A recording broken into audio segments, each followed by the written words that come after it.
pour faire le point, la surfusion de l'acide acétique. Alors c'est très simple, vous allez aller sur... Donc ferme-le pour repartir. Ouais, donc c'est simple, vous allez sur démarrer, programme, vous allez ensuite sur capteur, micro-élec, thermomètre, mesure. Juste après, vous allez sur fiche mesure départ. Et là c'est parti. Donc qu'est-ce qu'il attend? Il attend que vous commenciez à faire la mesure. Ensuite vous prenez, vous le foutez dans l'eau.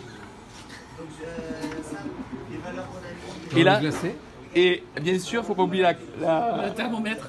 Putain, quel abruti. Il y a une résistance de platine.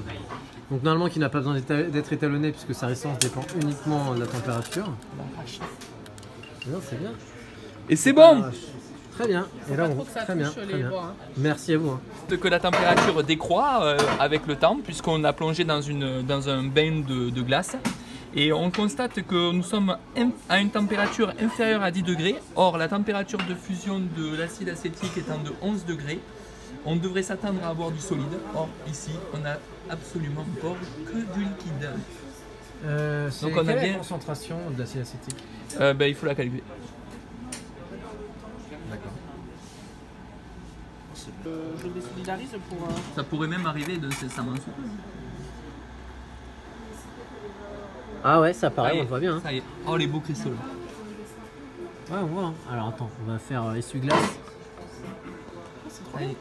Ça y est, ça prend en forme. Magnifique, Marie. Congratulations. Eh mais attends, mais là, elle est stylée la vidéo, on va la revendre.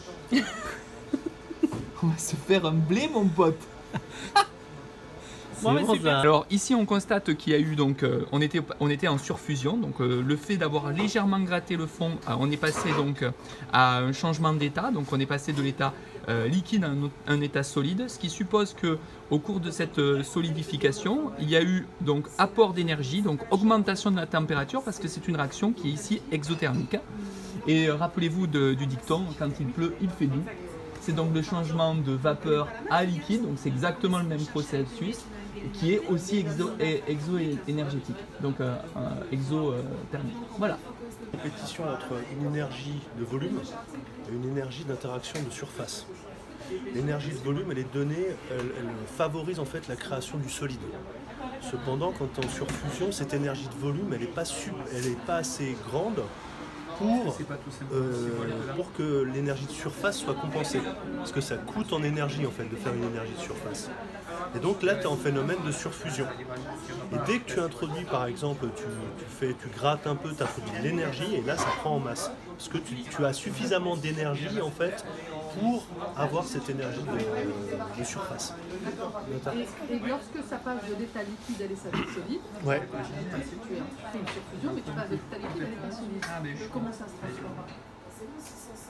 C'est une solidification. C'est une solidification, donc ça libère de l'énergie en fait. Oui, c'est l'énergie de volume. C'est une cristallisation, c'est aussi une solidification.